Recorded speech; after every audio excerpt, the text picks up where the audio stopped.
الرحيم السلام عليكم ورحمة الله وبركاته. الحمد لله رب العالمين وبه نستعين على أمور الدنيا والدين والصلاة والسلام على أشرف الأنبياء والمرسلين نبينا محمد وعلى آله وصحبه أجمعين. يا أيها الذين آمنوا اتقوا الله حق تقاته ولا تموتن إلا وأنتم مسلمون. يا أيها الناس اتقوا ربكم الذي خلقكم من نفس واحدة وخلق منها زوجها وبث منهما رجالا كثيرا ونساء واتقوا الله الذي تساءلون به والأرحام إن الله كان عليكم رقيبا. يا أيها الذين آمنوا اتقوا الله وقولوا قولا سديدا يصلح لكم أعمالكم ويغفر لكم ذنوبكم ومن يطع الله ورسوله فقد فاز فوزا عظيما. ما بعد فإن أصدق الحديث كتاب الله وخير الهدي هدي محمد صلى الله عليه وسلم وشر الأمور محدثاتها فإن كل محدثة بدعة وكل بدعة ضلالة وكل ضلالة في النار. Amma ba'd fa ikhwani wa akhwati fiddin rahimani wa rahimakumullah. Kita alhamdulillah berada pada malam yang ke-24 dalam bulan Ramadan tahun ini. Alhamdulillah kita disambut dengan rahmat hujan yang lebat. Mudah-mudahan ini menambah berkah dari Allah Subhanahu wa taala dalam kajian kita malam ini. Dan tema yang akan kita bicarakan adalah pemimpin dalam Islam. Almana bangsa Indonesia lagi menunggu pengumuman KPU besok. Siapa yang akan keluar menjadi calon presiden dan wakilnya. Dan barangkali kesempatan ini juga bisa memberikan nasihat kepada calon presiden dan wakil presiden itu. Kalau nanti mereka terpilih menjadi presiden atau wakil presiden, agar mereka diridhai oleh Allah Subhanahu wa taala, maka harus menggunakan sistem Islam. Harus menerapkan ketentuan-ketentuan Islam. Karena kalau kepemimpinan di luar Islam itu hanya sebatas bagaimana meraih kesuksesan dunia. Itu pun sudah banyak yang gagal. Ya, presiden-presiden di Amerika, di Eropa, di timur maupun barat, banyak dari mereka yang gagal untuk membawa kepada kesejahteraan dunia, apalagi kesejahteraan akhirat.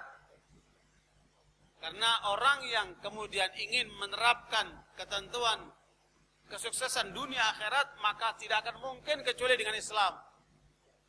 Konsep manusia apapun, sehebat apapun, sebanyak apapun, tidak akan mampu bisa meraih kesuksesan dunia, apalagi sampai akhirat, kecuali dari Allah yang maha segala-galanya itu. Dan sekalian, Allah Subhanahu wa taala mengatur negara, mengatur bangsa, mengatur umat, mengatur kekuasaan. Cukup menggunakan 2 ayat. Cukup 2 ayat. Dan 2 ayat inilah yang kemudian dipelajari secara mendalam oleh para ulama sebagai konsep mengurus negara. Apa 2 ayat itu? Yaitu pada surat An-Nisa ayat 58 dan 59. A'udzu billahi minasyaitonir rajim. Innallaha ya'murukum an tu'addul amanati ila ahliha. Wa idza hakamtum bainan nasi an tahkumu bil 'adl. Innallaha ni'ma ya'idukum bih. Innallaha kana sami'an basira. Ya ayyuhalladzina amanu athi'u Allaha wa athi'ur rasula wa ulil amri minkum. Wa in tanaza'tum fi syai'in farudduhu ila Allahi war Rasul in kuntum tu'minuna billahi wal yawmil akhir. Dzalika khairu wa ahsanu ta'wila. 2 ayat inilah sekalian yang kemudian dijadikan pedoman untuk mengurus negara, mengurus kekuasaan. Yang kemudian Al-Imam Al-Mawardi menulis kitab Al-Ahkam As-Sultaniyah. Syekh Islam Taimiyah menulis kitab As-Siyasah Syar'iyyah lil-Ra'i wal-Ra'i, li-Islah ar-Ra'i wal-Ra'iyyah. Ibnu Qayyim rahimahullah menulis kitab At-Turuqul Hukmiyah. Dan banyak lagi yang lainnya menerangkan panjang lebar, termasuk Syekh Abdurrahman Sa'di rahimahullah dalam kitab As-Siyasah Syar'iyyah. Sekalian, karena itu apa yang terungkap dalam ayat ini, bahwa yang namanya kekuasaan adalah amanat. Dan terus terang saja saya akan menunjukkan pembicaraan saya bukan hanya kepada pemimpin dalam skop yang besar, khalifah atau imam al-uzma atau pemimpin satu negara, tetapi juga bisa berlaku untuk pemimpin komunitas, pemimpin perusahaan, pemimpin rumah tangga, minimal pemimpin pada diri sendiri.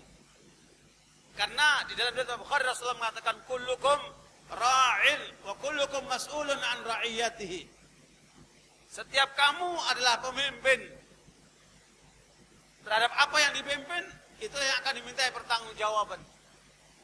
Fal imamu ra'in wa huwa mas'ulun an ra'iyatihi. Pemimpin negara, dia adalah menjadi penanggung jawab terhadap rakyatnya. Wa zawju ra'in wa huwa mas'ulun an ra'iyatihi. Suami bertanggung jawab terhadap rumah tangganya dan dia akan dimintai pertanggungjawaban seperti itu. Begitu pula istri, pembantu dan seterusnya. Termasuk pegawai, dia bertanggung jawab terhadap apa yang diembankan tanggung jawab kepadanya. Ikhwani barakallahu fikum, makanya kepemimpinan dalam Islam bukan polanya dikejar, bukan polanya diperebutkan. Pemimpin dalam Islam adalah suatu karunia yang Allah berikan kepada hamba itu untuk menerima amanat tanggung jawab kepemimpinan agar ditunaikannya dengan penuh amanat dan tanggung jawab. Karena itu ikhwan barakallahu fikum, Rasulullah SAW menasihati Abdurrahman bin Samurah. Dia mengatakan, ya Abdurrahman, la tas'alil imarah in u'titaha min ghairi mas'alatin u'inta 'alaiha wa in u'titaha an mas'alatin ukilta ilaiha. Kata Rasulullah kepada Abdurrahman sebagai nasihat dan kepada kita semua umat Islam, wahai Abdurrahman, jangan pernah kamu meminta jabatan. Karena apabila kamu memperoleh jabatan itu tanpa meminta-minta, memang kamu layak, memang kamu pantas, sehingga kamu peroleh jabatan itu tanpa meminta-minta, kamu akan dibantu oleh Allah dalam menunaikan amanat jabatan itu. Tetapi sebaliknya, bila kamu memperoleh jabatan itu karena kamu meminta-minta, kamu berharap-harap, kamu kejar, maka kamu akan dilepaskan oleh Allah, tidak dibantu oleh Allah. Ikhwan barakallahu fikum, makanya perintah dari Allah dalam surat An-Nisa ayat 58 ini, innallaha ya'murukum. Allah memerintahkan kepada kalian, wahai kaum mukminin, antu adul amanati ila ahliha. Hendaknya kamu tunaikan amanat kepemimpinan itu, tanggung jawab kepemimpinan itu kepada ahlinya, kepada yang berhak. Makanya Nabi mengingatkan, idza wusidal amru ila ghairi ahli fantadiri sa'ah. Kalau suatu tanggung jawab diberikan kepada orang yang bukan ahlinya, maka tunggu kehancurannya. Karena itu saudara sekalian, para ulama membahas panjang lebar tentang kehidupan umat, kehidupan bangsa. Yang kesimpulannya bahwa umat dan bangsa akan sangat tergantung dari dua manusia. yaitu para pemimpin dan para ulama. Kalau bagus para pemimpinnya, bagus juga para ulamanya, maka baguslah rakyat itu, umat itu, bangsa itu. Tetapi sebaliknya, apabila kemudian para pemimpinnya rusak, masih bisa dinasihati oleh para ulama. Makanya peranan para ulama untuk bagaimana mengawal para pemimpin supaya on the track, di atas jalan yang benar. Kalau salah, luruskan mereka, nasihati mereka. Tapi kalau sudah pemimpinnya rusak, ulamanya rusak, maka bisa dipastikan rakyat dan bangsa itu rusak. Makanya ada ungkapan, kama takunu yuwalla alaikum. Pemimpinmu adalah kualitasmu. Ya, sebesar apa, sehebat apa pemimpinmu, itulah kualitasmu sebagai umat dan bangsa. Karena itu saudara sekalian, menurut saya ini, pendapat saya, pemimpin ini harus dipersiapkan. Selama ini terus terang saja, pemimpin itu hanya diharapkan muncul dari lapangan. Ya, siapa yang kelihatan tampil, punya kepemimpinan, punya kepribadian yang mengarah kepada calon pemimpin, itu kemudian didorong. Padahal kepemimpinan itu adalah seni yang bisa dipelajari, yang bisa digali, dan kemudian bisa menjadi wilayah pendidikan dan pelatihan di situ. Terus terang saja, saya memimpikan suatu saat nanti, setelah kita berhasil mendidik kader-kader dai lewat pendidikan tinggi al-Islam, saya mempunyai keinginan ke depan, kalau bisa ada lembaga lain atau lembaga baru atau program baru untuk pendidikan para calon pemimpin. Dan itu di tingkat umat Islam belum ada. Bahkan dalam forum internasional di luar, saya usulkan itu. Dalam pertemuan ulama di Qatar, saya usulkan agar kemudian diadakan pendidikan kader pemimpin untuk calon-calon pemimpin umat Islam. Dan itu sangat dimungkinkan. Karena kepemimpinan itu adalah suatu seni untuk empowering. Bagaimana menggunakan potensi yang ada, baik kekuasaan, fasilitas, dan sebagainya itu untuk diberdayakan mencapai satu tujuan, yaitu kesuksesan dunia akhirat. Jadi intinya pemimpin itu bagaimana meraih kesuksesan dunia akhirat. Kalaupun Anda pribadi, pimpinlah dirimu untuk meraih kesuksesan dunia akhirat. Kalau engkau sebagai pemimpin rumah tangga, bawalah rumah tanggamu supaya selamat dunia akhirat. Kalau engkau sebagai pemimpin komunitas, pemimpin perusahaan, pemimpin negara, bawalah yang kau pimpin itu untuk supaya sukses dunia sampai akhirat. Karena itu ikhwan barakallahu yang perlu saya ingatkan, bahwa kepemimpinan adalah amanat. Termasuk kepemimpinan politik, kepemimpinan negara dan seterusnya. Yang harus ditunaikan kepada ahlinya. Siapa nanti ahlinya? Kita lihat berikutnya. Ya. Itu ayatnya. Kemudian yang kedua, kalau kita dapat pemimpin sesuai dengan kriterianya, itu satu hal yang bisa menjadi way out terhadap problematika umat yang begini dahsyat. Baik di tingkat nasional maupun di tingkat internasional. Lihatlah apa yang terjadi dengan perilaku Zionis Yahudi di Palestina itu. Bagaimana sekarang ini umat Islam dibantai dengan biadab oleh kaum Zionis itu. Tetapi para pemimpin dunia hanya nonton, hanya kondem, hanya kemudian membuat pernyataan, tidak berbuat sesuatu untuk menyelamatkan umat yang dibantai seperti itu. Hari ini kaum Zionis itu sudah menggunakan fosfor, bahan kimia yang sangat mematikan, dan itu adalah kejahatan perang yang luar biasa. Tetapi apa yang terjadi dengan PBB, dengan pemimpin-pemimpin Arab dan pemimpin Islam itu, mereka tidak bergerak untuk membantu saudaranya di sana. Minimal dari sisi kemanusiaan. Itu menunjukkan mereka betul-betul sudah dikendalikan sama Yahudi. Mereka betul-betul sudah tidak berdaya. Karena itu saudara sekalian, inilah pentingnya pembicaraan kita malam ini. Barangkali di antara saudara-saudara yang sudah pasti akan mendapat posisi pemimpin, minimal pemimpin pribadi, bagaimana membawa diri ya, dan mereka yang kita pimpin ke arah jalan yang benar, ke arah sukses dunia akhirat. Dan ini tentunya butuh kesadaran yang dalam, dan insya Allah kita akan bahas dalam rangkaian berikutnya. Ya. Kriteria pemimpin yang kedua adalah Innallaha ya'murukum an tu'addul amanati ila ahliha wa idza hakamtum bainan nasi an tahkumu bil 'adl.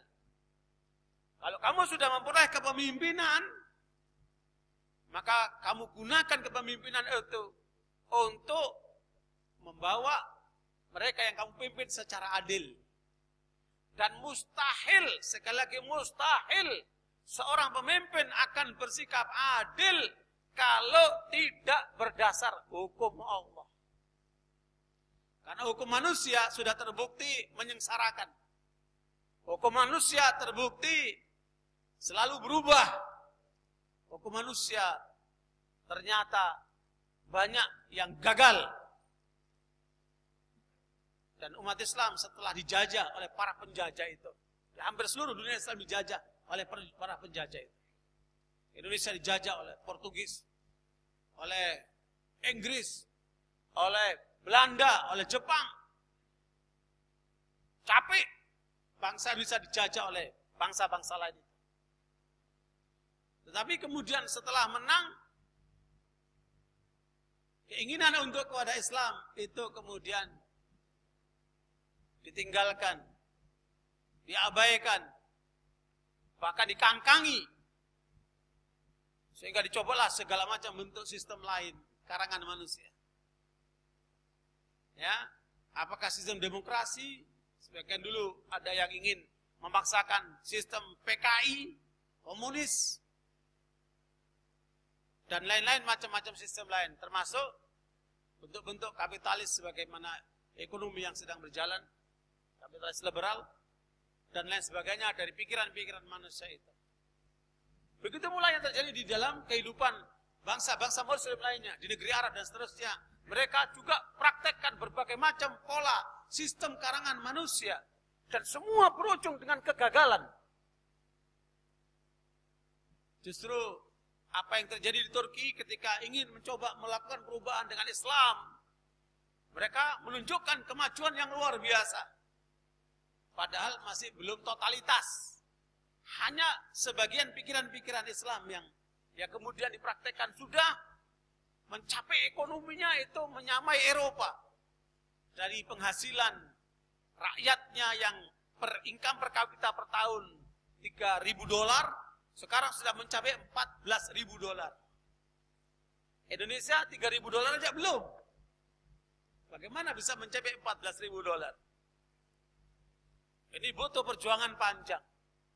Tetapi saudara sekalian, yakinlah kalau kita mau sadar kembali kepada hukum Allah. Dan jangan lupa, hukum Allah itu tidak ada yang dirugikan. Bahkan Allah sendiri nggak butuh dengan manusia. Allah nggak butuh sama kita. Mau kamu pakai hukum Allah, mau tidak pakai Allah nggak butuh. Tapi kita sebagai manusia sadar bahwa kemampuan manusia terbatas. Otak manusia ini dibatasi dengan apa? Kepala ini loh. Kemampuan otak manusia paling mencapai panca inderanya itu. Dan lebih dari itu. Ruh yang ada di dalam dirinya aja dia nggak tahu, nggak paham. Apalagi lebih jauh dari itu. Allah SWT yang Maha Tahu memberikan pedoman kepada kita. Dan apalagi Ramadan, Syahrul Ramadan alladzi unzila fil Qur'an hudal linnasi wa bayyinatin minal huda wal furqan. Petunjuk buat manusia supaya benar manusia ini. Tapi mereka tidak mau benar sekalian. Kita yang mau benar, mari kita kembali kepada hukum Allah. Termasuk di dalam memimpin. Dan Anda boleh rasakan ketika kepemimpinan yang Anda terapkan sesuai dengan aturan Islam, apa yang Anda dapatkan dalam kepemimpinan Anda? Kehidupan yang berkah, kenikmatan di dalam hidup. Subhanallah. Dan sekali lagi, Allah tidak butuh sama kita. Kita yang butuh sama Allah. Makanya kalau kita menerapkan hukum Allah, yang untung kita sendiri. Karena itu prinsip dalam hukum Islam. Bahwa setiap produk hukum dalam Islam, tujuannya adalah kemaslahatan manusia. Untuk kepentingan manusia. Apa isi kemaslahatan manusia? Yaitu mencapai kebaikan dan menutup pintu keburukan. Ya, apa yang kita inginkan dengan hukum Islam? Kita capai, kita raih kebaikan, kemanfaatan, kemaslahatan, dan kemudian kita buang segala bentuk keburukan dan kejahatan. Bukankah itu yang diharapkan oleh manusia? Tapi sebagian manusia tidak mau. Karena mereka manusia bobrok, tidak mengendaki kebaikan. Karena kalau hukum Islam diterapkan, orang-orang yang bobrok itu akan terhukum mereka. Mereka akan tersisih. Mereka tidak mau dengan itu. Makanya mereka menghalangi. Bayangkan sekalian, penelitian kawan saya untuk mencapai disertasi doktor tentang hasil produk hukum yang dicapai oleh anggota dewan sejak mulai merdeka sampai sekarang. Produk hukum yang dibuat oleh anggota dewan itu hanya 14 produk hukum yang sesuai dengan Islam. Betapa jauhnya mereka dari Islam. Karena itu sekalian, perjuangan kita harus terus kita suarakan, kita teruskan, kita sampaikan, kita perjuangkan. Karena inilah hukum yang diridhai oleh Allah Subhanahu wa taala. Kembali kepada tema kita. Makanya hukumnya harus adil ketika memimpin. Dan sekali lagi, tidak mungkin orang bisa mencapai keadilan tanpa melaksanakan hukum Islam. Keadilan sosial yang disuarakan oleh bangsa Indonesia itu hanya akan menjadi angan-angan kalau tidak menerapkan hukum Islam. Mari kita lihat definisi pemimpin. Secara bahasa, pemimpin artinya orang yang memimpin sesuai dengan kamus bahasa Indonesia. Bisa tadi sekali lagi memimpin diri sendiri, keluarga, masyarakat, sampai memimpin negara. Secara syar'i, orang yang diberikan amanah kekuasaan, baik kekuasaan negara, lembaga, atau keluarga, dari mulai besar sampai kecil, dan memberdayakan segenap potensi untuk mencapai kesuksesan dunia dan akhirat. Inilah definisi kepemimpinan dalam Islam. Intinya bagaimana meraih kesuksesan dunia dan akhirat. Oke, ini kriteria pemimpin. Yang kalau kemudian kita ingin menentukan siapa calon pemimpin yang tadi sesuai dengan ayat 58 yang berhak memperoleh jabatan kepemimpinan itu, maka Allah menyebutkan wa khairu man istajaltal qawiyul amin. Persyaratan seorang pemimpin itu ada dua, yaitu al-qawi. Pemimpin harus kuat. Kuat apanya? Bukan cuma kuat ototnya. Ya, pertama kuat agamanya. Jangan milih pemimpin yang bahlul masalah agamanya. Ya, makanya ketika Al-Imam Hasan Al-Basri, seorang ulama tabi'in, ditanya oleh seorang bapak, saya punya anak perempuan, kepada siapa saya nikahkan anak saya? Kata Hasan Al-Basri, nikahkan anakmu kepada orang yang bertakwa. Karena orang bertakwa itu punya ilmu. Dia akan menunaikan hak Allah, maka dia akan menunaikan hak anak. Subhanallah itu. Makanya pertama kekuatan pengetahuan agama. Sebab kalau dia sadar atas posisinya sebagai hamba Allah untuk kemudian menjalankan kepemimpinannya sesuai ketentuan agama, maksudnya agama Islam ini ya, bukan agama lain, maka dia akan penuh tanggung jawab di dalam menjalankan amanat. Yang kedua, kuat kepribadiannya. Tidak mau didikte oleh asing, tidak mau didikte oleh pendikte yang nggak benar, pemisik nggak benar, nggak mau dia. Punya kepribadian dia. Berarti dia mampu untuk mengambil keputusan. Kemudian kuat fisiknya. Makanya tidak boleh pemimpin itu loyo, pemimpin itu cacat, pemimpin itu harus kuat fisiknya. Kemudian yang berikutnya adalah kuat pengalamannya. Karena semakin orang itu banyak pengalamannya, semakin matang dia. Ya. Dan lain sebagainya dari pengertian kuat pada ayat itu. Wa khairu man istajartal qawiyul amin. Ya, kuat dulu. Baru al-amin, jujur. Ya, berdasarkan posisi amanah. Amanah itu kekuasaan jabatan yang diemban oleh orang al-amin, orang yang jujur. Ya. Dan jujur itu dasarnya adalah rasa takut kepada Allah. Orang yang jujur sekarang di zaman ini akan sedikit sekali. Cari orang pintar banyak, tapi cari orang jujur tidak banyak. Apalagi untuk mengemban kepemimpinan. Ya, makanya jadilah orang yang jujur. Karena di mana-mana orang jujur itu bernilai. Di mana-mana orang jujur itu berharga. Meskipun zaman modern ini arti kejujuran itu sudah semakin redup, semakin tipis. Ya. Sehingga karenanya orang yang jujur itu senantiasa takut kepada Allah. Zuhud menggunakan seluruh potensi kekayaannya untuk mencari ridha Allah. Wara menghindari segala yang dapat menyebabkan fitnah, syubhat, haram dia tinggalkan. Sabar dan berorientasi akhirat. Ya, orientasi akhirat karena itu adalah ingin mencapai keselamatan. Kemudian sekalian, kriteria pemimpin menurut para ulama. Ini pengembangan dari dua ayat tadi itu. Karena ada ungkapan wazadahu bastatan fil ilmi wal jism. Tentang apa? Talut. Allah berikan kepadanya kelebihan di bidang fisik dan ilmunya. Ya, kelebihan ilmu dan fisiknya. Makanya dari rangkaian berbagai dalil itu disebutkan ada 4 kriteria pemimpin. Ya, bertakwa berarti dia menunaikan hak Allah, menjalankan perintah Allah, meninggalkan larangannya. Berilmu ini nanti kita akan lebih rinci lagi. Ilmu apa yang diperuntukkan oleh seorang pemimpin? Selain ilmu din, ya, dia perlu ilmu humaniora, ilmu tentang umat manusia, tentang manusia.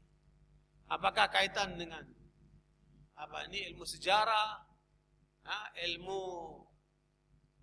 antropologi, ilmu budaya, atau ilmu psikologi, ilmu kejiwaan, ilmu sosiologi, ilmu kemasyarakatan, ilmu ekonomi, ilmu politik, dan ilmu-ilmu lain nanti kita bahas lebih dalam tentang bidang-bidang ilmu apa yang diperlukan oleh seorang pemimpin agar dia menunaikan tugasnya dengan sebaik-baiknya, bukan atas dasar kira-kira.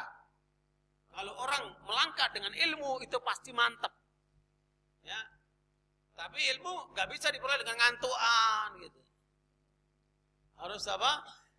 Betul-betul perhatian. Yang ngantuk bangunin, yang ngantuk bangunin.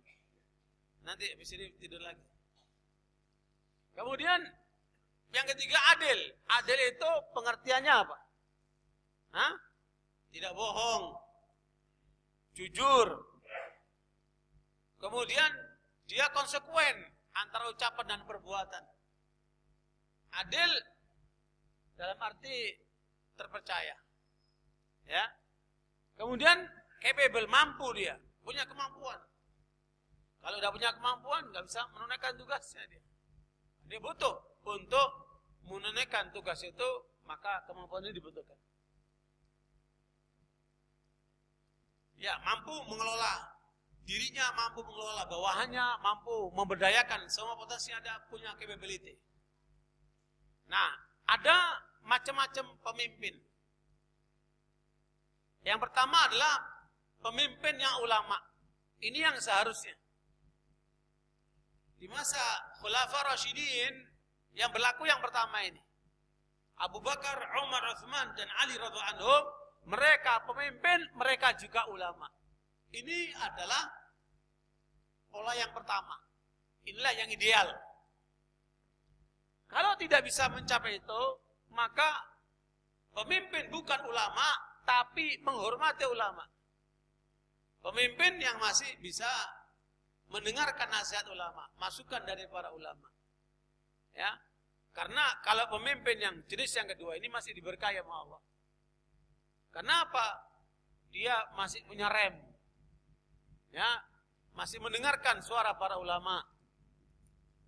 Nah, yang ketiga, pemimpin yang memusuhi ulama. Wah, ini masalah ini. Ya. Pemimpin yang bukan ulama tapi menghormati ulama seperti Harun al-Rasyid.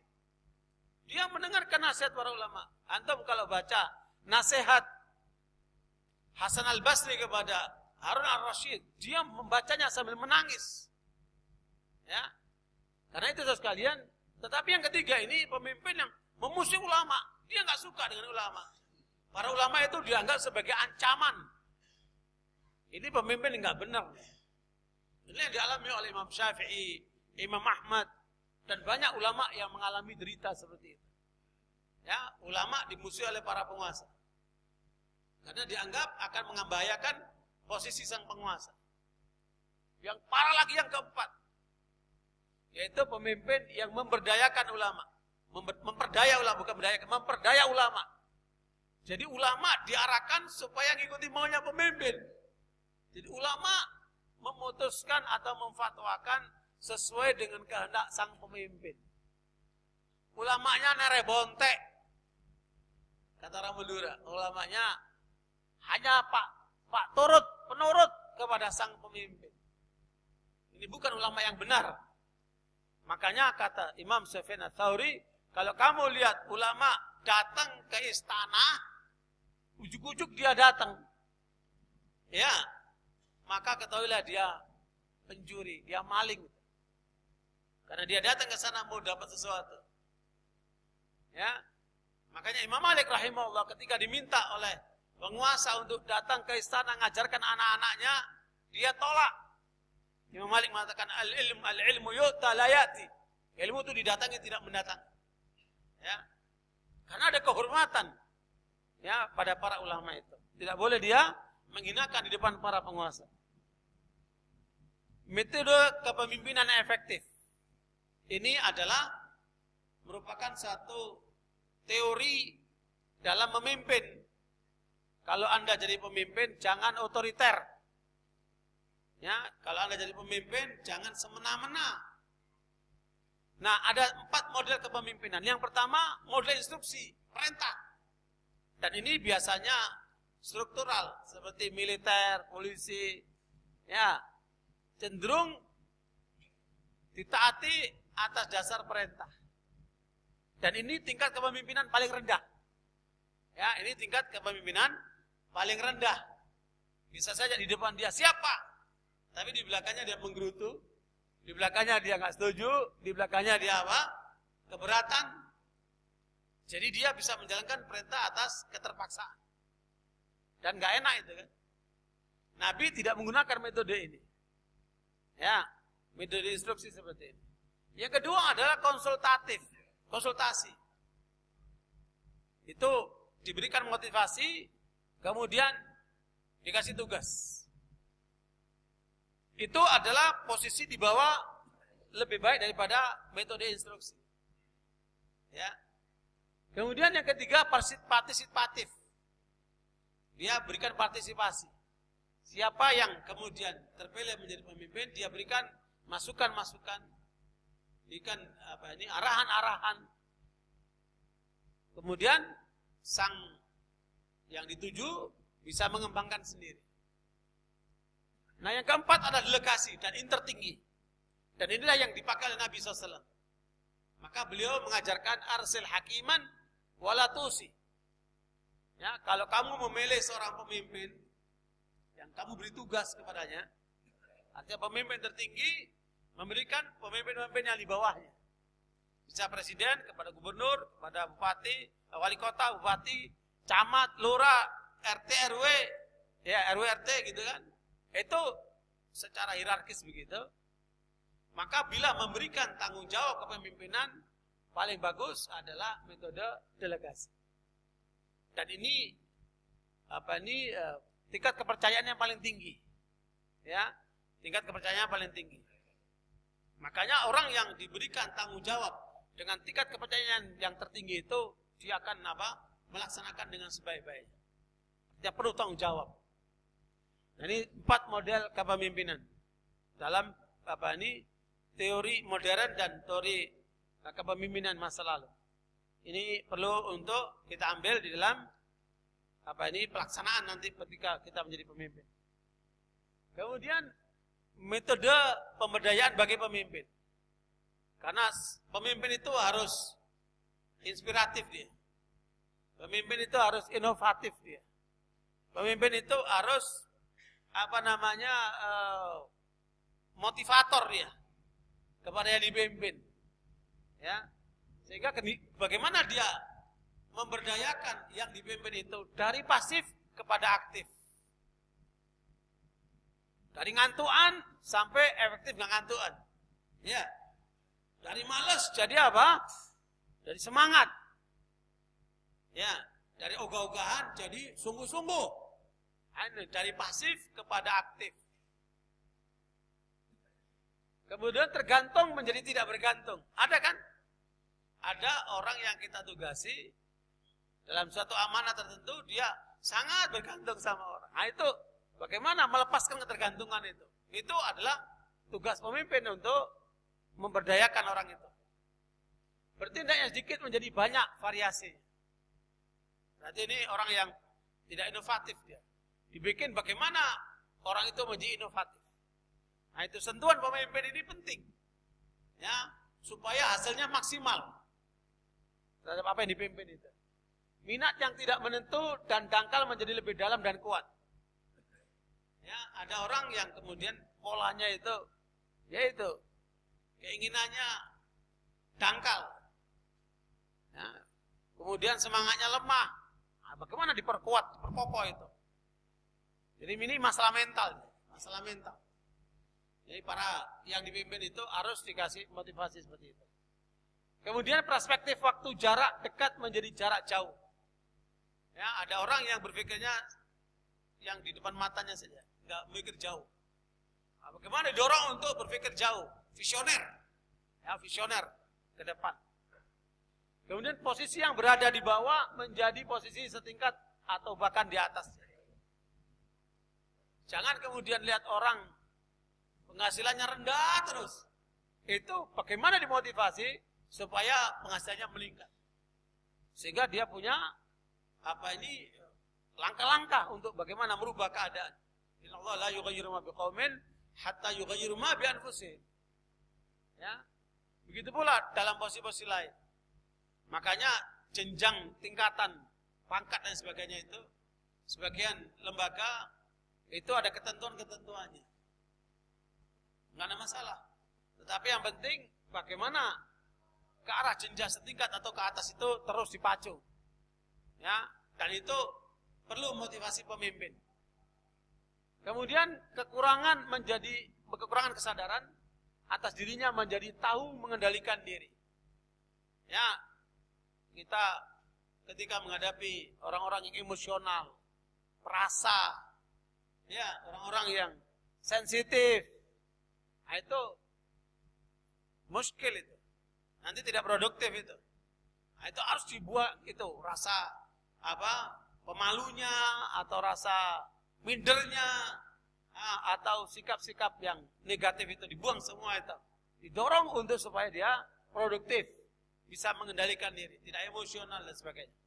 Nah, ini semua faktor kepribadian yang ada dalam yang dipimpin untuk termotivasi, untuk digerakkan, namanya apa? Empowering. Seluruh ungkapan ini adalah empowering, pemberdayaan. Ya, subhanallah ini. Lihat, ya, spektrum pemimpin itu bisa merubah keadaan. Semua diberdayakan. Tidak ada satupun yang boleh sia-sia tenaga dan pikirannya. Ya, diberdayakan semaksimal mungkin. Itulah pemimpin. Makanya kalau Anda punya potensi, apalagi punya kekuasaan yang Anda pegang, itu harus diberdayakan maksimal dengan metode ini.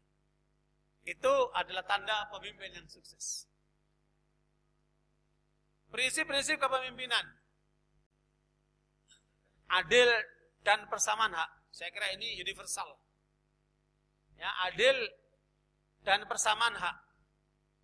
Karena memang prinsip-prinsip Islam ini universal. Bisa dipraktekkan semua bangsa, semua negara, semua umat. Karena bersifat universal. Ya, Anda bicara adil di Indonesia akan sama bicara keadilan di mana-mana pun. Cuman masalahnya pengertian keadilan itu dalam versi manusia pada umumnya hanya terkait dengan sesama manusia, tidak menyangkut hak Allah SWT. Padahal di dalam tauhid kita diajarkan keadilan yang harus kamu tunaikan, keadilan Allah. Hak Allah kamu berikan, baru hak dirimu dan yang lainnya. Seperti itu. Nah, sementara pembicaraan keadilan, justice dalam bahasa hukum ataupun bahasa-bahasa universal, tetapi mereka tidak mengenal tentang hak Allah SWT. Sayang itu. Makanya keadilan di sini adalah keadilan universal dan menyeluruh, komprehensif, baik menyangkut hak Allah, hak manusia, hak diri sendiri. Ya, persamaan hak.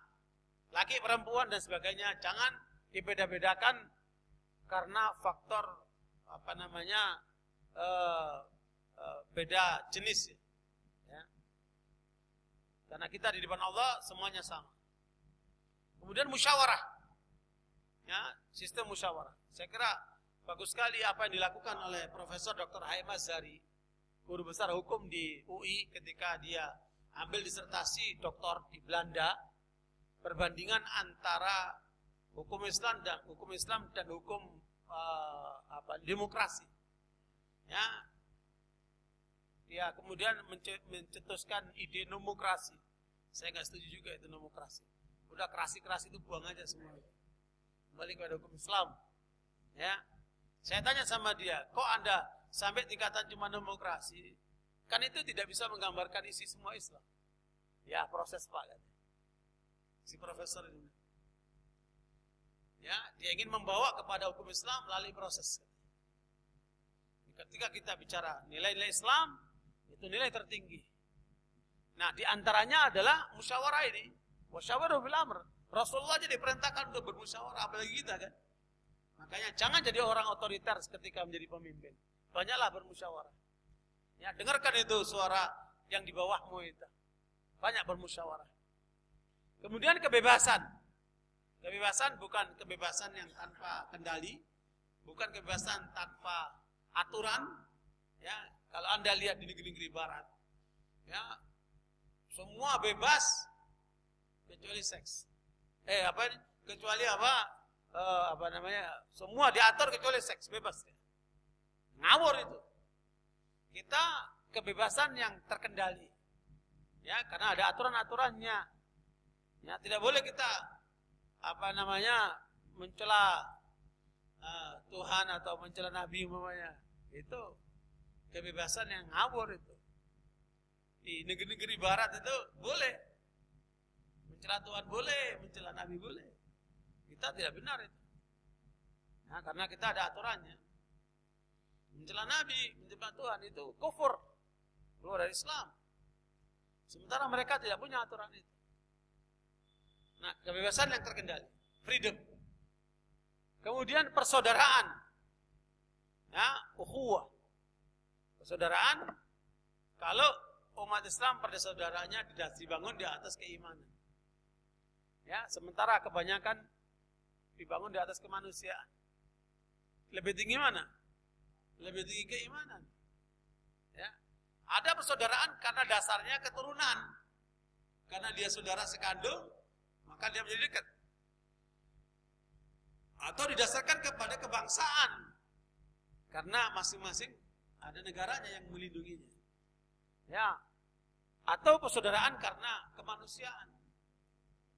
Dan Al-Quran yang diakui hanya persaudaraan atas dasar iman. Innamal mu'minuna ikhwatum fa aslihu baina akhwaykum. Yang namanya persaudaraan hakiki itu adalah atas dasar keimanan. Kenapa? Tanpa kepentingan. Saya sama saudara tadinya nggak kenal, tapi kita diikat persaudaraan karena Allah, sehingga saya mencintai Anda, Anda mencintai saya. Begitu karena keimanan. Dan ikatan keimanan itu dahsyat. Ya, karena diikat karena Allah. Adapun persaudaraan yang lainnya itu semu dan tidak jarang menimbulkan permusuhan. Makanya Allah katakan tasabbuh jami'a wa qulubuhum syatta. Kamu lihat seperti mereka bersaudara bersatu, tapi hati mereka terpecah belah. Ya, tetapi persaudaraan karena keimanan. Kadang-kadang kita enggak kenal satu sama lain, tapi kita berdoa, Rabbana ighfir lana wa li ikhwanina alladziina sabaquna bil iman. Ya. Allahumma ighfir lil mu'minina wal mu'minat wal muslimina wal muslimat al ahya'u minhum wal amwat. Kita doakan yang sudah mati pun, kita enggak pernah kenal mereka, kita doakan mereka. Kenapa? Karena ikatan keimanan. Saya yakin Anda belum tentu mendoakan saudara Anda dari keturunan kakek-kakek yang ke-7, ke-8 yang dulu. Nah, sebelum Anda. Pernah enggak doain? Nah, boro-boro, enggak kenal. Ya. Tetapi keimanan sepanjang kita diajarkan oleh Rasulullah sampai sekarang, sampai hari kiamat, kita terus mendoakan orang-orang mukminin, hidup maupun mereka yang sudah meninggal. Kenal maupun enggak kenal. Kenapa? Ikatan keimanan. Makanya dahsyat persaudaraan karena keimanan itu. Mereka heran bagaimana ketika saudara-saudara kita dibantai di suatu negeri, umat Islam seluruh dunia bergerak untuk mendoakan mereka, menolong mereka, membantu mereka semampunya. Cuman sayang memang umat Islam di seluruh dunia tidak memperoleh kepemimpinan yang ideal yang seharusnya. Banyak umat Islam dipimpin oleh para pemimpin yang nggak ngerti Islam. Pemimpin-pemimpin tidak takut sama Allah.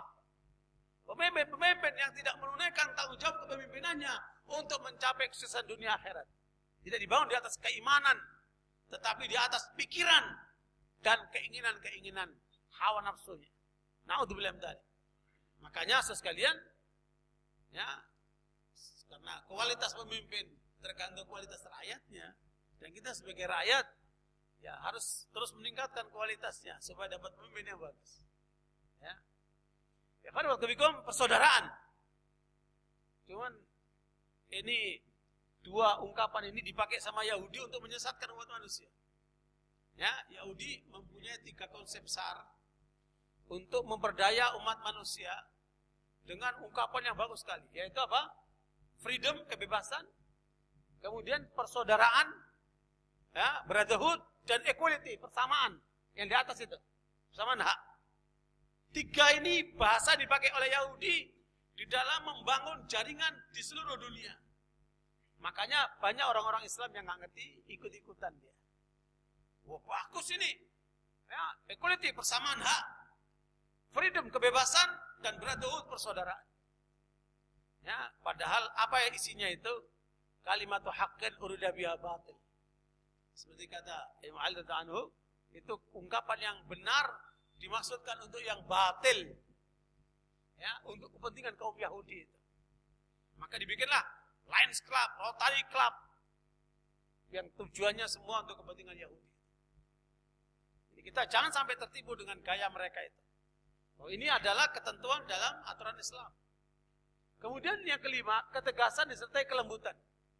Bagaimana pemimpin itu tegas pada saatnya, lembut pada saatnya. Kalau bahasa Al-Quran itu Muhammad Rasulullah walladzina ma'ahu asyidda'u 'alal kuffari ruhama'u bainahum. Mereka keras, tegas kepada orang-orang kafir, tetapi lembut sesama kaum mukminin. Pemimpin itu harus punya jiwa seperti itu. Dengan lawan mereka tegas. Dengan saudara, dengan kawan mereka apa? Lembut. Adillatin alal mu'minin, a'izzatin alal kafirin. Ya, mereka berkasih sayang sesama kaum ini, tapi kemudian punya izzah, punya kemuliaan di hadapan orang-orang kafir itu. Ini yang perlu dibangun kekuatan ini. Bagi mereka yang punya kepemimpinan. Kemudian kesejahteraan. Yang keenam, jangan lupa. Kalau jadi pemimpin jangan sejahtera sendirinya saja. Harus diperhatikan yang dipimpin juga. Ya, karena itu akan apa? Mempengaruhi kepemimpinan yang dia pegang. Karena itu saudara sekalian, sampai Umar Khattab radhiyallahu anhu mengatakan, kalau seandainya di Irak sana ada satu jalan yang berlobang-lobang, karena itu seekor unta terjatuh, terperosok, maka Umar akan dimintai pertanggungjawaban dari Allah SWT. Ini bicara apa? Bicara infrastruktur. Padahal kan yang namanya unta kan nggak pernah bayar pajak. Kita ini bayar pajak, naik motor, naik mobil, bayar pajak. Ya, berapa kali saya jatuh di jalan itu karena lubang yang menganga yang tidak disiapkan dengan baik oleh pemerintah. Akibatnya banyak orang jatuh karena lubang-lubang itu. Satu kali di Jatiwaringin itu, wah jalannya hancur banget. Lubangnya gede-gede kayak sumur. Kayak mau pengajian, diundang satu pengajian, pakai gamis, naik motor. Karena lubangnya di dalam, bluk jatuh. Jatuh. Basah semua. Saya telepon, Pak, maaf Pak. Saya belum berangkat terus jatuh ini. Di jalanan. Ya, tolong dimaafin Pak, cari ustaz lain aja yang dekat-dekat situ. Enggak bisa Pak Ustaz, harus datang. Enggak mau tahu. Ya, berangkat juga. Ulang dulu ganti, berangkat lagi. Subhanallah. Terus kalian lihat itu jalan-jalan rusak begitu. Nah, kadang-kadang baru dibetulin rusak lagi. Itu nggak jaga kualitas. Padahal hak kita itu, infrastruktur itu dibetulkan, disiapkan dengan baik. Ini kesejahteraan yang harus dirasakan oleh yang dipimpin. Kemudian inilah 5 hal yang perlu dilakukan oleh pemimpin. Ini namanya ad-daruriyatul khamsah. Ya, 5 hal yang wajib diterapkan oleh setiap pemimpin. Ya, ini wajib diperhatikan oleh setiap pemimpin. Karena inilah yang akan menyelamatkan umat manusia. Yang pertama, menjaga agama. Tidak boleh ada pemurtadan. Ya, bayangkan berapa dosa presiden itu dengan membiarkan banyaknya orang Islam yang dimurtadkan. Ya, dia diam, tidak bergerak untuk membela, untuk menyelamatkan, untuk menutup pintu-pintu itu. Wah, luar biasa itu. Jangan cuma menerima gaji aja, tanggung jawabnya berat nanti di depan Allah. Termasuk calon-calon presiden yang akan datang. Tidak boleh ada pemurtadan di negeri Muslim mayoritas ini. Ya, termasuk wilayah kita ini, wilayah pemurtadan. Makanya menjaga agama silakan.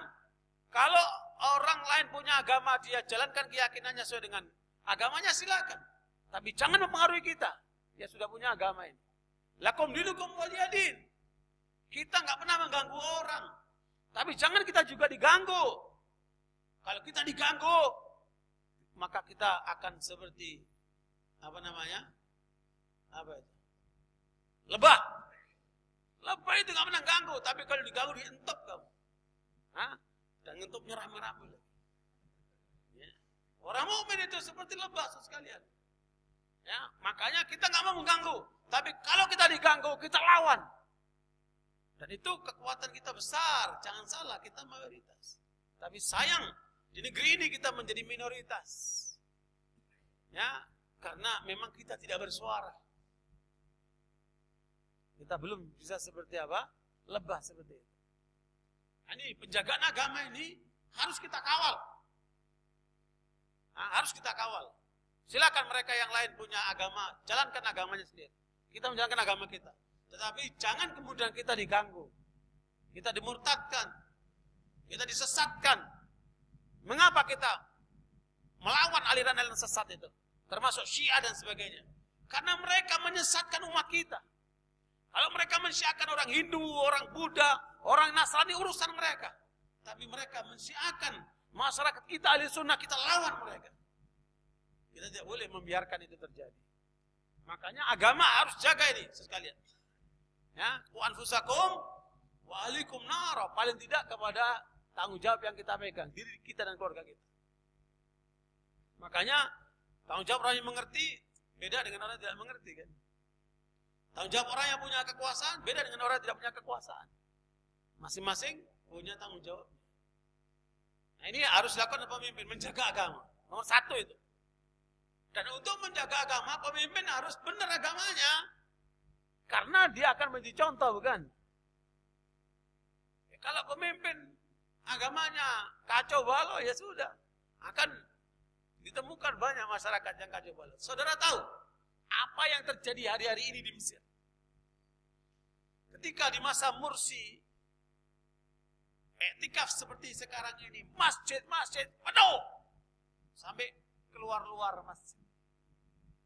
Tadi laporan di Mesir, masjid-masjid yang tadinya meluber waktu iktikaf, sekarang tinggal gelintiran orang. Karena di sana kalau mau iktikaf harus lapor dulu ke kementerian. Ya, wah males, mau iktikaf aja lapor-lapor ke kementerian. Wah, didata macam-macam, ruwet. Itu Mesir sekarang. Kenapa nih? Pemimpinnya rusak. Mereka menghalangi umat Islam menjalankan keyakinannya. Rusak. Bayangkan itu. Perbatasan antara Gaza Mesir itu kan lewat pintu Rafah. Itu satu-satunya pintu. Ditutup sama pemerintah Mesir itu. Bayangkan itu. Orang pada datang mau membawa makanan, membawa obat-obatan, mau ngobatin, dokter-dokter dilarang masuk, coba itu. Kejem banget itu. Padahal di dalam itu banyak mereka yang ribuan yang terluka. Ya, ratusan, mungkin 500 lebih sekarang yang terbunuh. Nah, mana hati nurani mereka? Minimal secara kemanusiaan saja. Padahal mereka ngaku muslim juga. Sebagian jidatnya hitam lagi. Nah, tapi kemudian jauh dari agama. Ini kepemimpinan kalau jauh dari agama seperti itu modelnya. Yang terjadi adalah menindas rakyatnya sendiri. Umat Islam sekarang ketakutan di Mesir. Ini adalah gambaran yang menunjukkan pemimpin gagal kalau tidak menjalankan agamanya. Makanya calon pemimpin yang besok akan diumumkan itu supaya sadar itu. Ya, jalankan agama dengan benar dalam dirimu, keluargamu dan yang kamu pimpin. Supaya nanti umat ini menjadi baik. Kemudian menjaga akal. Menjaga akal ini artinya tidak boleh ada narkoba. Tidak boleh ada minuman keras. Tidak boleh akal ini dirusak. Pemimpin itu jaga. Selain jaga agama, jaga akalnya rakyatnya itu. Dan itu termasuk rokok itu harus tutup semua itu. Ternyata laporannya menyedihkan. 70% orang-orang kaya pemilik rokok itu dia peroleh kekayaannya dari orang-orang miskin. Konsumen rokok itu 70% orang miskin. Di Bangil dulu ada Ustaz saya cerita orang ngerokok, dia petani, gini,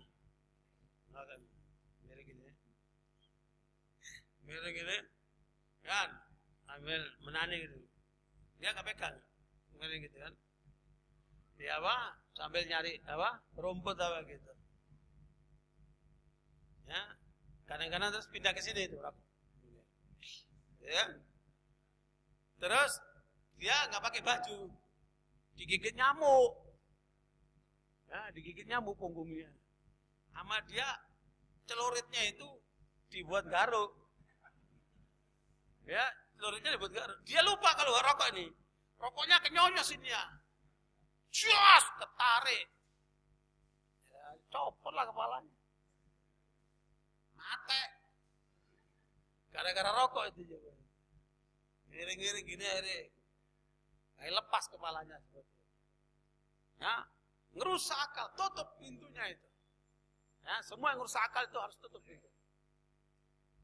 Kemudian yang ketiga adalah menjaga harta. Tidak boleh ada perampokan, pencurian, jambretan, ya, riba, yang semua merusak tatanan harta itu. Supaya berjalan sesuai dengan ketentuan syariat. Ya, indah betul Islam ini. Harta-harta pun diatur. Supaya tak apa-apa, kalau kamu menggunakan harta yang haram, maka hidupmu pasti tidak berkah. Seperti itu. Kemudian menjaga jiwa. Tidak boleh ada pembunuhan, pembantaian. Ya, premanisme. Nggak boleh ada itu. Karena nyawa manusia muslim itu mahal. Ya. Dia lebih mahal dari Ka'bah itu. Karena itu sekalian, nyawa harus dijaga. Dan itu keamanan kan? Kewajiban pemerintah untuk menjalankan itu. Kemudian menjaga kehormatan. Tidak boleh ada PSK atau tempat-tempat lokalisasi, pelacuran dan sebagainya itu. Ditutup itu harusnya. Alhamdulillah kemarin di Doli dia tutup, berikutnya nyusul yang lain itu. Makanya dalam ketentuan Islam tidak boleh ada tempat-tempat seperti itu.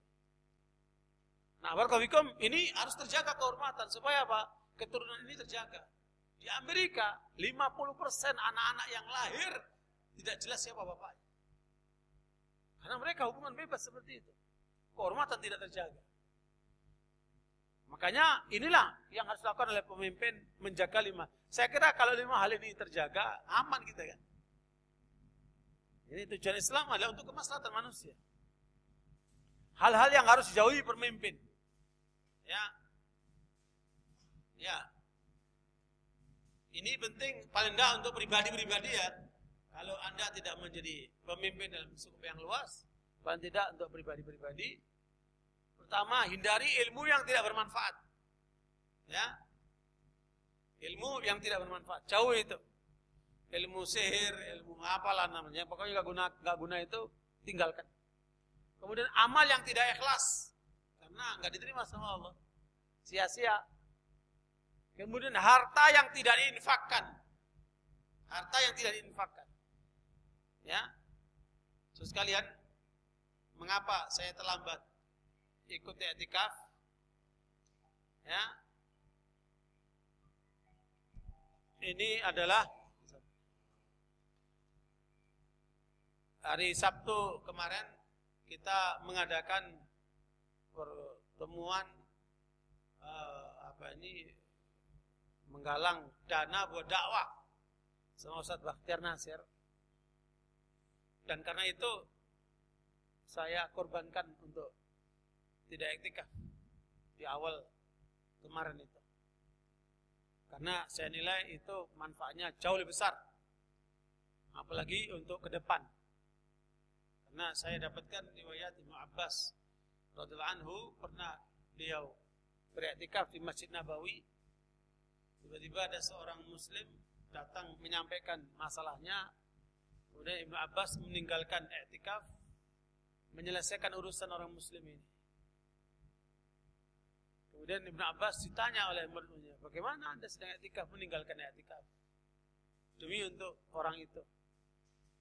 Kata Ibnu Abbas, Rasulullah Muhammad SAW mengajarkan kepada kita, bila kamu menyelesaikan satu urusan orang muslim, ya, lebih baik daripada kamu i'tikaf di masjidku ini 1 bulan penuh. Anda membantu kesulitan seorang muslim itu lebih baik daripada i'tikaf di Masjid Nabawi, bukan di Al-Islam ya, di Masjid Nabawi. Sebab Anda sholat di Masjid Nabawi sekali, nilainya lebih baik daripada Masjid Al-Islam 1000 kali. Ya. Itu Anda i'tikaf di Masjid Nabawi selama sebulan. Ya. Makanya kalau ada orang kesulitan, ada orang perlu bantuan, bantu semampunya. Karena nilainya besar. Ya. Dan itu kebaikan yang Allah kirim kepada Anda. Jangan disia-siakan. Akhwan barakallahu, makanya saya ikut. Kemarin mau ke sini sakit, berat. Ya udah, baru sekarang baru nyampe. Apa yang kita dapatkan dari upaya pengumpulan dana kemarin? Luar biasa. umat ini masih bagus. Umat ini masih bikhair. Ya. Dalam satu malam kemarin itu saya diminta bicara sedikit, termasuk yang saya sampaikan. Bahwa di Kuwait itu ada orang yang terkaya, pengusaha terkaya di Kuwait, ketika meninggal dunia, ditemukan di rekeningnya ada 12 miliar dolar. Berapa 12 miliar dolar itu? Kira-kira 120 triliun ya. Triliun loh, bukan miliar, triliun. Karena nilainya rupiah triliunnya, kali ini 12 miliar dolar. Asetnya ada di 20 negara, tower ini, tower itu. Ketika dia meninggal, dia akan mempertanggungjawabkan semua kekayaan yang dia miliki itu. Sementara kekayaan itu jatuh ke tangan orang lain. Orang lain yang menikmati, orang lain yang apa? Merasakan enaknya. Tapi tanggung jawabnya di pundak orang itu. Semalam, waktu malam Ahad kemarin itu, ada berebut. Saya bantu sekian. Saya bantu 100 juta. Saya bantu 200 juta. Saya bantu 50 juta. Saya bantu motor yang saya pakai. Saya berikan untuk dakwah. Bahkan ada ibu-ibu mengatakan beberapa rumah saya berikan untuk dakwah. Ya, untuk perjuangan Islam. Berapa nilainya, Bu? 3,5 miliar. Masya Allah. Luar biasa. Saya baru menyaksikan. Ya. Kesungguhan umat yang luar biasa. Itu baru satu kelompok kecil berkumpul di satu tempat. Coba itu kalau kemudian menjadi sesuatu yang diumumkan di masyarakat terbuka. Betapa kaya umat ini. Karena potensi zakat saja itu sekarang bisa mencapai 270 triliun. Umat Islam Indonesia dalam setahun. Tetapi yang bayar zakat cuma 1%. Banyak yang nggak bayar zakat. Karena kesadarannya rendah. Malam itu bukan zakat. Kata Ustaz Bakti Nasir, kita nggak terima zakat. Itu infak, namanya tabung infak. Terkumpul berapa? Kira-kira total jenderal 13 triliun, 13 miliar. Dalam semalam itu. Allahu Akbar. Ya. Makanya umat ini kaya. Tinggal bagaimana memberdayakan kekayaan itu dengan seoptimal mungkin untuk apa? Mencapai apa? Hal-hal yang positif buat manusia ini, dunia akhirat. Kemudian makanya jangan sampai harta tidak diinfakkan. Rugi nanti. Seperti orang Kuwait itu pasti rugi itu. Nyesel dia. Kemudian lebih-lebih lagi diterima oleh istri mudanya, buat kawin lagi, dapat anak muda yang berondong. Kawinnya apa-apa, dapat hartanya bapak itu, ya udahlah. Wani barakallahu, makanya yang keempat, kalbu yang kosong. Jangan sampai kalbu ini kosong. Ya, kata Ibnu Mas'ud, kalau kalbumu tidak terkait dengan Allah, maka kalbumu akan pergi kepada selain Allah. Okay. Yang kelima, waktu yang sia-sia. Jangan sia-siakan waktu. Optimalkan waktu. Kemudian pikiran yang tidak berarti. Ngapain ngelamun-ngelamun? Kalau mikirlah yang objektif. Mikirlah yang positif. Mikirlah yang berarti, yang efektif. Cinta bukan karena Allah. I love you, gak ada gunanya. Ya, I love you harus karena Allah. Ya. Kemudian potensi yang tercecer. Naudzubillah min dzalik. Ya, termasuk begadang. Ya, kemudian buang-buang tenaga yang gak ada gunanya. Berkhidmat kepada orang yang tidak taat. Ngapain? Ya, berkhidmat kepada orang yang tidak taat. Berkhidmat kepada orang yang taat kepada Allah. Karena kita apa? Bernilai. Anda memberikan makan sama orang puasa, pahalanya sama dengan orang berpuasa itu sendiri. Ya, nilainya khidmat itu luar biasa. Kemudian takut dan harap hanya kepada Allah. Ya, takut dan harap kepada selain Allah akan sia-sia. Makanya munculkan rasa takut dan harap hanya kepada Allah. Nah, ini hal yang perlu ditinggalkan kita sebagai pemimpin. 5 hal yang merusak pemimpin. Ya, hindari kalau Anda jadi pemimpin 5 hal ini. Tidak adil dalam menempatkan personal. Makanya kata Umar, bila Anda terpilih menjadi pemimpin, kemudian Anda menugaskan seseorang dalam satu jabatan karena persaudaraan, karena perkawanan, karena kedekatan, padahal dia bukan ahlinya, bukan orang yang pantas, maka itu berarti kamu telah berkhianat kepada Allah dan Rasul-Nya. Jangan ngasih jabatan karena faktor kedekatan, persaudaraan, kekeluargaan, dan seterusnya. Ya, berikan kepada mereka tanggung jawab itu sesuai dengan kemampuannya. Barakallahu fikum. Kemudian tidak adil dalam distribusi keuangan. Pilih kasih. Ya, tidak adil dalam distribusi keuangan. Ya, seperti yang terjadi di kita ini sekarang ini kan. Yang miskin tambah miskin, yang kaya tambah kaya. Distribusi keuangan tidak seimbang. Ya. Nah, ini perlu diseimbangkan bagaimana caranya. Lihat tugas pemimpin. Ya, sehingga kemudian mereka yang tidak mampu dapat terangkat derajatnya. Yang mampu memperhatikan yang tidak mampu. Kemudian tidak ada dalam pelaksanaan hukum. Pilih kasih.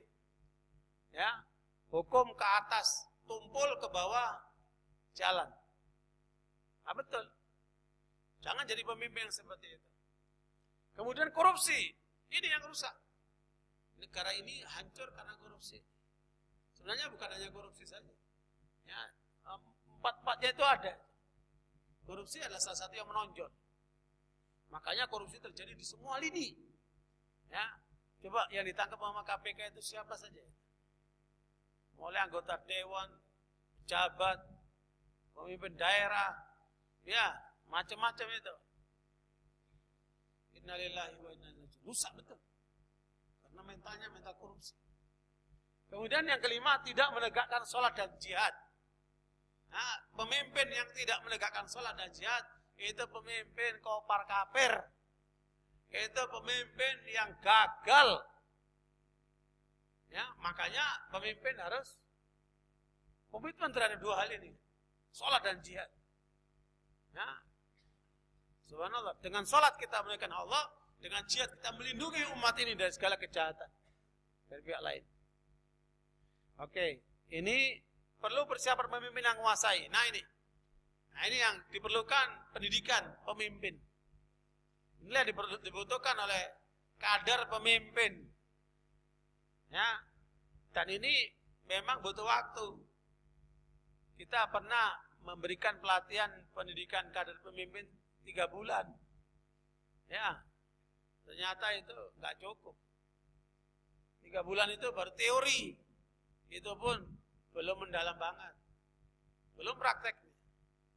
Ya. Nah, ini ilmu yang diperlukan. Ilmu syar'i. Ilmu syar'i sama aja banyaknya. Ilmu Quran, ilmu sunnah, usul fikih. Sirah nabawiyah. Macam-macam itu. Ilmu akidah. Apalagi itu. Banyak-banyaknya kan. Ilmu syar'i. Itu udah luas sekali. Kemudian ilmu politik. Ya, saya alhamdulillah kuliahnya jurusan politik. Terutama politik Islam. Itu bisa dipelajari. Kemudian ilmu sosial.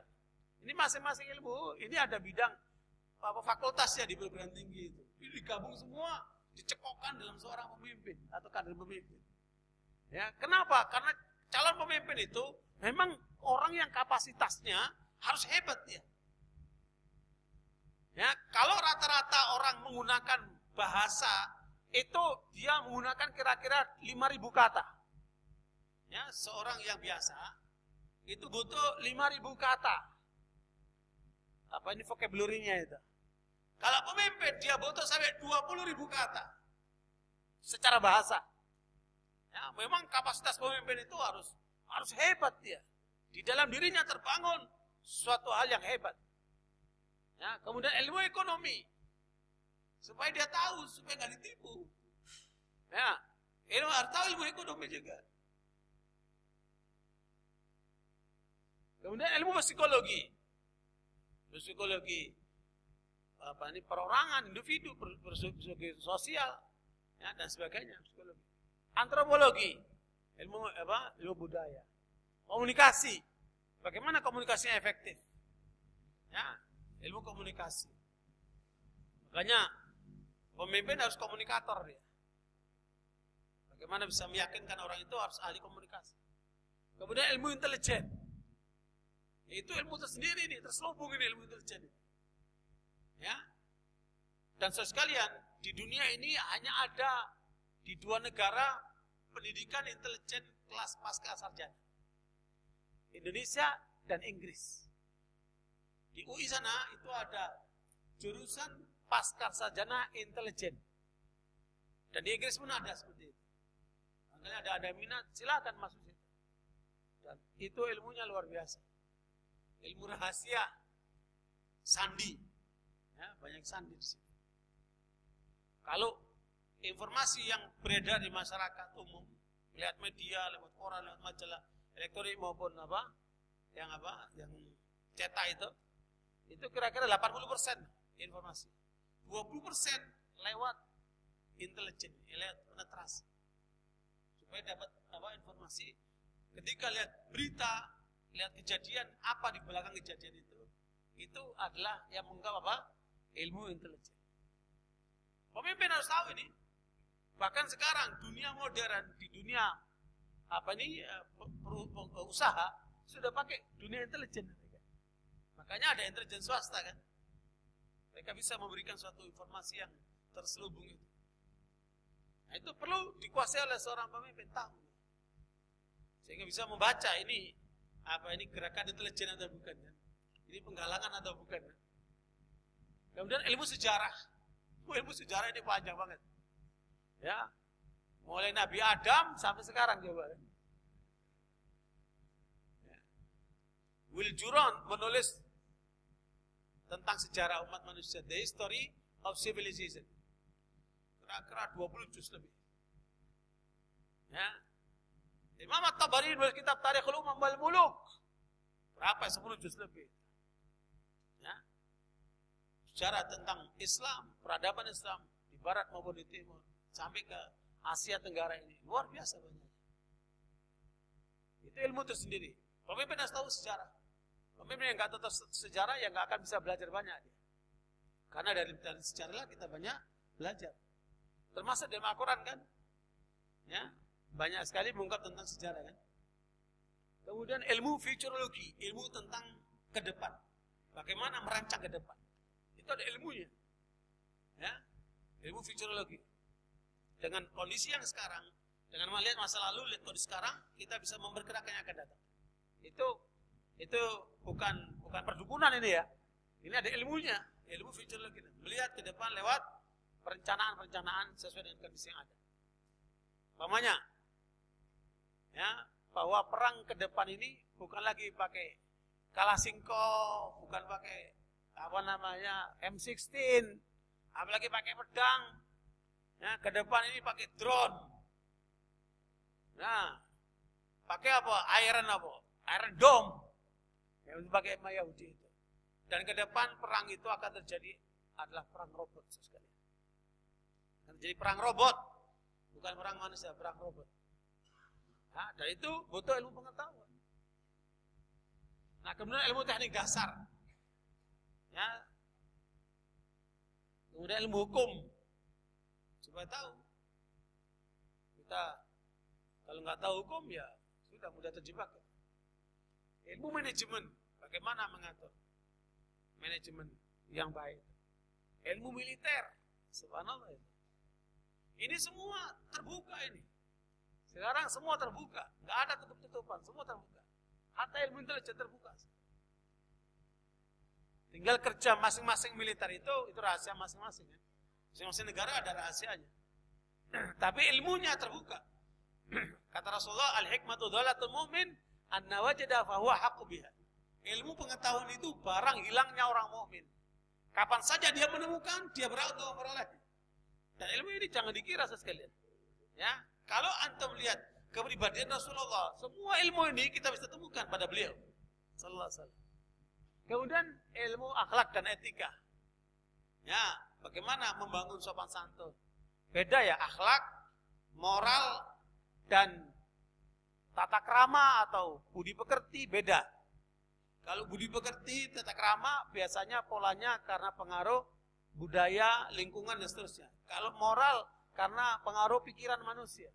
Tapi kalau akhlak landasannya adalah pedoman dan panduan apa? Al-Quran dan Sunnah, pedoman dalam Islam. Beda. Makanya akhlak yang lebih terjamin. Kemudian ilmu pemikiran. Teori-teori pikiran manusia ini sak banyak-banyaknya. Isma itu sak banyak-banyaknya. Ya. Pragmatisme, eksistensialisme, ismisme itu. Sosialisme dan macam-macam sak banyak-banyaknya. Ini pikiran manusia ini kalau dipetakan. Nah, rimba yang luar biasa itu. Tetapi untuk pemimpin tahu bagaimana cara berpikirnya orang itu bisa kebaca ketika dia ngomong. Ya, makanya dari ngomong orang itu ketahuan bagaimana ilmunya dia. Dari pemikiran ini bisa kita baca.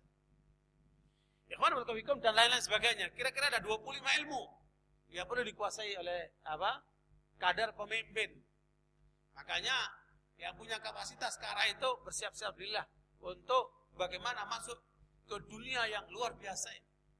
Makanya Rasulullah SAW menyebutkan 7 orang yang akan dapat perlindungan pada hari tidak perlindungan di akhirat kelak. Yang pertama siapa? Imamun adil. Pemimpin yang adil. Karena itu gak gampang. Pemimpin yang adil itu gak gampang. Ya, dia butuh kapasitas itu. Kemudian contoh kepemimpinan Rasulullah di Madinah.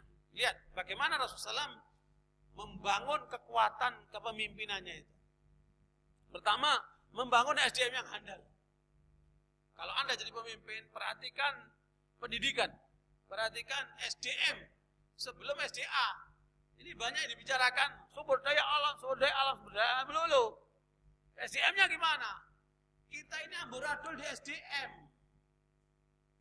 Ya, SDM kita ini yang harus kita tingkatkan. Penelitian tentang efektivitas kerja orang Indonesia sama orang Cina. Ya, di Cina itu jam 3 malam udah kerja malam itu.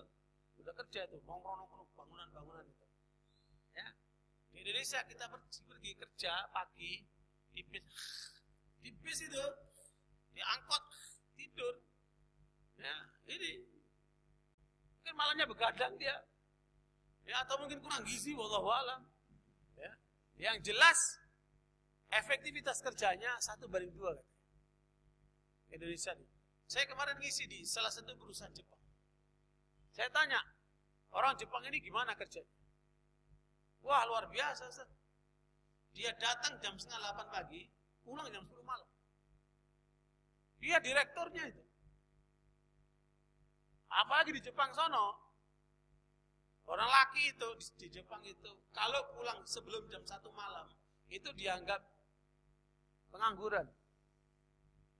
Ya, dari pagi berangkat pulang jam 1 malam, pagi berangkat lagi kerja lagi. Saking senengnya kerja itu. Ya. Kita orang kerjanya ngantuk aja. Nah, itu SDM-nya berkualitas. Ya, makanya memang selain gizi, olahraga dan banyak hal yang bikin aktivitas kita itu menjadi bagus. SDM itu baik jasmani, rohani ya, otak semua dia harus perhatikan. Kemudian membangun masjid. Jadi bangun Nabi masjid. Ya, Masjid Quba, Masjid Jumat, Masjid Nabawi itu ketika hijrah ke Madinah itu dibangun itu masjid. Pusat pembinaan umat masjid. Kemudian membuat perjanjian Madinah. Ini dokumen politik tertua di dunia. Dr. Hamidi dari India membuat penelitian. Dokumen tertua di India adalah Mitsaqul Madinah. Perjanjian politik Rasulullah SAW. Diatur. Karena penduduk Madinah ada Muslim, ada non-Muslim. Ada kaum Yahudi di sana. Diatur. Kemudian persaudaraan. Dibangunlah persaudaraan kuat antara kaum Muhajirin dan Ansar. Sehingga masyarakatnya itu masyarakat yang kuat. Kemudian tentara. Nah, adanya tentara, pasukan. Dan pasukan-pasukan di masa Rasulullah itu dikendalikan dan dikirim pada di masjid, dari masjid. Mereka berangkat dari masjid. Kemudian menjaga keutuhan negara dari segala rongrongan dari dalam maupun luar. Ya, makanya kalau ada struktur negara itu kedaulatannya harus dijaga. Oke. Karena kelihatannya sudah mulai teler-teler. Dan sampai di situ aja ya. Paling tidak ini the end untuk calon pemimpin ke depan. Mudah-mudahan ini bisa menjadi masukan untuk kita masing-masing yang paling tidak pemimpin dalam skop yang terbatas. Paling tidak ini bisa menjadi bekal kita untuk menjadi pemimpin yang amanat, yang kemudian dapat menunaikannya dengan sebaik-baiknya. Karena kita akan diminta pertanggungjawaban oleh Allah atas apa yang kita pimpin. Ya. Barakallahu wasallallahu Muhammad alhamdulillah amin. Masih ada pertanyaan? Udah hampir 9:30. Ya, kalau ada pertanyaan silakan, kalau enggak ya kita tutup. Ya, Pak. Assalamualaikum warahmatullahi wabarakatuh. Yang perlu saya sampaikan Ustaz, bahwa Indonesia ini adalah menganut dua sistem.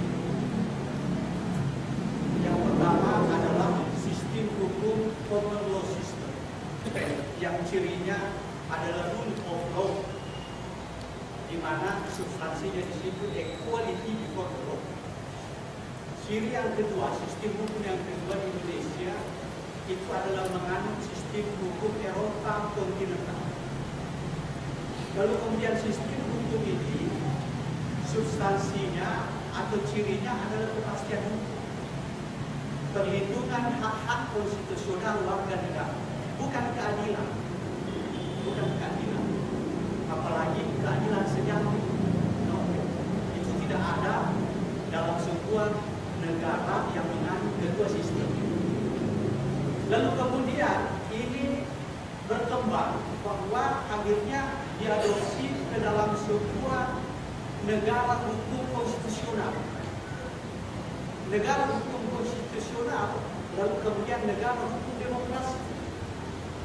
Jadi ketika kita bicara dalam konteks kepemimpinan Islam dalam negara Indonesia ini, sesuatu hal yang ingin kita terapkan apa yang Ustaz tadi sampaikan itu kenapa bisa terjadi?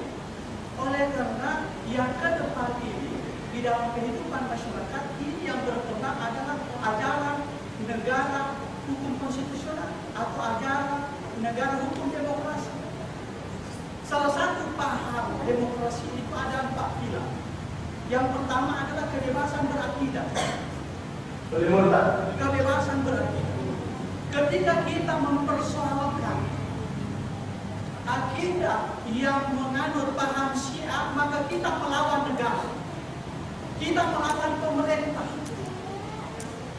Akhirnya ketika salah seorang ustaz meneriakkan tentang bagaimana orang Islam di sekitar kita dimurtadkan, maka kita melawan negara. Karena kenapa? Ini ciri negara hukum demokrasi. Kebebasan berakidah. Berakidah adalah negara melindungi, pemerintah melindungi. Ketika kita mengatakan bahwa Anda itu adalah Syiah berusak agama Islam, lalu kemudian kita akan berhadapan dengan pemerintah dan akan berhadapan dengan negara. Celakanya lagi, ustaz-ustaz itu akan dikatakan bahwa mereka itu adalah teroris. Ini persoalan. Yang kedua adalah kebebasan berpendapat. Bagaimana orang Islam tidak terkoyak, tidak hancur akidah, tidak rusak, moralnya hancur karena dia masuk ke dalam ajaran demokrasi. Demokrasi adalah sebuah ajaran yang cirinya adalah kedaulatan rakyat. Rakyat yang harus memiliki kekuasaan, rakyat yang harus memiliki kedaulatan. Sumber kekuasaan dari rakyat, bukan dari Allah Subhanahu wa Ta'ala. Sehingga itu yang harus teraplikasi dalam kehidupan masyarakat. Sehingga ketika kita mau menerapkan bagaimana hukum Allah, syariat Allah, kita mengalami kendala, kita mengalami tantangan. Sehingga orang-orang Islam yang masuk ke dalam ajaran demokrasi, maka kita lihat pasti saling menghina, caci mencaci, lalu kemudian akidah. Sehingga kepemimpinan Islam tidak bisa kita terapkan dalam kehidupan. Yang ketiga adalah kebebasan berperilaku dalam ajaran demokrasi. Ketika seseorang tidak berjilbab, lalu kemudian salah seorang profesor di negara ini, dia menganggap bahwa itu adalah sebuah budaya. Ketika orang Islam mempersoalkan bagaimana WPS di mana-mana, tapi kemudian pemerintah mengatakan bahwa Anda boleh bersilakan tapi di tempat ini, jangan di sini, karena ini ajaran demokrasi. Lalu kemudian orang-orang Islam yang duduk di dewan, yang duduk di pemerintahan, merestui semuanya, karena ini ajaran demokrasi. Padahal sesungguhnya tidak ada yang berhak mengharapkan kecuali hanya Allah Subhanahu. Tapi kemudian hak Allah Subhanahu wa taala dalam negara demokrasi semua sudah diambil oleh mereka itu yang duduk di sana. Yang keempat adalah kebebasan memiliki sesuatu. Seperti yang Ustaz tadi sampaikan, bahwa sekarang hari ini tidak bisa lagi membedakan yang mana haram, yang mana halal. Bahkan mereka berprinsip, jangankan yang haram itu. Karena itulah kemudian ketika kita ingin bagaimana menerapkan wa man lam yahkum bima anzalallah faulaika humul kafirun, maka kami mohon, kami minta dan kami mempertanyakan pemimpin yang baik, pemimpin yang benar mau menerapkan dalam kehidupan masyarakat dengan mengacu kepada Al-Quran dan Sunnah adalah pemimpin yang menegakkan kalimat tauhid, kalimat la ilaha illallah Muhammad Allahu Akbar.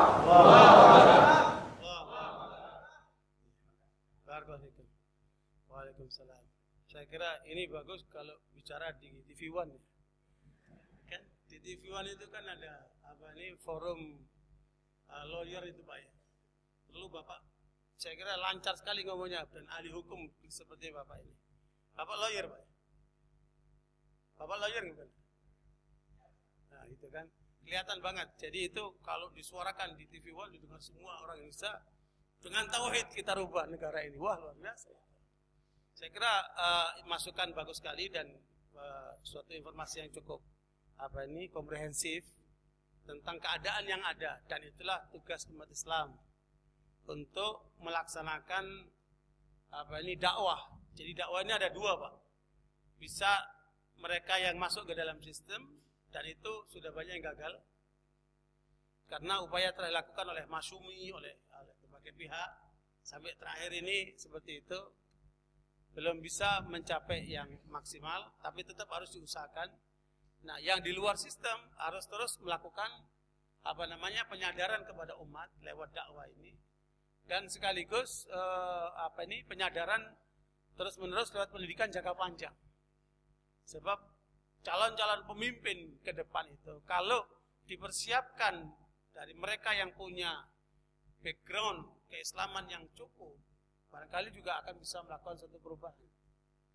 Meskipun kalau bicara sistem, kalau bahasa Abul Ala Maududi, ibarat kereta api yang masinisnya itu ya mengikuti pola yang sudah ditetapkan. Kalau kita naik di kereta api itu, paling banter kita bisa merubah tempat duduk aja Pak. Tapi masinisnya tetap jalan menuju yang diarahkan. Kata Abul Ala Maududi, caranya bagaimana? Bikinlah kereta api lain. Ya, kemudian bikin masinis yang jelas arahnya sesuai dengan yang diinginkan oleh arah yang benar itu. Jadi walhasil begitulah keadaannya. Saya kira masukan dari Bapak itu bagus sekali, jauh-jauh dari Makassar saya hargai banget itu karena mencerdaskan banyak dari kita terhadap apa yang terjadi pola sebenarnya. Makanya di TV One itu kita lihat, saya memang rata-rata tinjauan hukum ansih, dalam arti hukum positif ya, buatan manusia. Jarang sekali yang memandang dari tinjauan hukum syar'i. Padahal itu bisa dimasukkan sebagai suatu nilai dakwah, bahwa mereka bagaimanapun mayoritas muslim, tapi sudah terbentuk otaknya dengan pola-pola seperti itu. Bahkan Pak, saya informasikan, di Saudi Arabia Pak, tidak ada fakultas hukum positif. Oleh Amerika dipaksakan harus diadakan pendidikan di Saudi Arabia jurusan hukum positif. Tujuannya apa? Untuk menggeser hukum Islam Pak. Dengan cara seperti itu mereka. Makanya ketika kita bicara tentang hukum Islam, mencari pengacara-pengacara yang paham tentang Islam itu sedikit sekali. Ya, mereka yang terbangun dalam TPM atau yang kemudian menangani bidang-bidang keagamaan itu sedikit sekali. Nah, insya Allah dengan Bapak ini punya kemampuan dan semangat tauhid yang begitu tinggi, berharap nanti bisa punya pola-pola baru dalam dakwah di bidang hukum. Terus terang saja Pak, saya kemarin diundang mengisi di MK, Mahkamah Konstitusi. Dan ada pembesar-pembesar di situ hadir. Saya terus terang saja, Pak, ngomong ya apa adanya, bahwa hakim itu ada 3. Hakim yang satu di surga, yaitu hakim yang tahu yang benar dan dia memutuskan sesuai dengan kebenaran itu. Ini hakim surga. Hakim yang kedua, hakim yang tahu yang benar, tapi dia memutuskan tidak sesuai dengan kebenaran. Mungkin karena persaudaraan, mungkin karena duit, mungkin karena apa, mungkin karena tekanan dari atas, sehingga dia memutuskan tidak dengan yang benar. Ini di neraka ini saya. Yang ketiga adalah hakim yang memutuskan karena ketidaktahuan. Karena gengsi, dia memutuskan juga, padahal dia nggak tahu. Masalah sebenarnya nggak tahu dia. Maka hakim ini di neraka, saya bilang gitu. Makanya kalau rakyat Indonesia ini mau benar, konstitusinya dibenarkan dulu. Saya bilang gitu, Pak, di MK kemarin. Ya, dan langsung salah seorang pembesar mereka menghubungi saya, telepon saya, Pak. Memang ya itu disadari, memang perjuangan di sana masih dirasa kurang. Ya, makanya perlu perjuangan di bidang hukum ini. Makanya bagaimana kita akan masuk ke ranah itu kalau kita nggak paham. Misalnya Bapak ini udah paham sehingga perlu penguatan di bidang tauhidnya untuk kemudian bukan hanya sendirian, harus ada jaringan. Kalau tanpa jaringan digilas kita sama mereka. Apalagi di belakang mereka ini kekuatan besar. Ya, dan itu tidak terlepas, Pak, dari produk hukum itu sendiri. Kalau hukum Indonesia kan lebih banyak mengarah kepada 3 sumber ya. Nah, hukum Islam, hukum adat, dan hukum Belanda. Hukum Eropa yang Bapak sebut tadi itu. Sementara di negeri-negeri Islam yang lainnya hampir sama seperti itu. Saudi saja yang tidak terikat dengan hukum positif sekarang diintervensi dengan paksa. Alhasil itulah keadaan kita. Dan saya kira waktunya sudah 9:30 lebih. Ya, pembicaraan kita semoga bisa bermanfaat semuanya. Nanti kalau ada kesempatan lagi insyaallah kita diskusi lebih dalam. Jazakumullah khair, subhanakallahumma bihamdika asyhadu an la ilaha illa anta astaghfiruka wa atubu ilaik. Alhamdulillah, mudah-mudahan nanti pembicaraan ini bisa masuk YouTube, Pak. Nanti kalau nggak masuk TV One insyaallah lewat YouTube, Pak. Suara kita biar dengarkan oleh orang banyak insyaallah. Wassalamualaikum warahmatullahi wabarakatuh.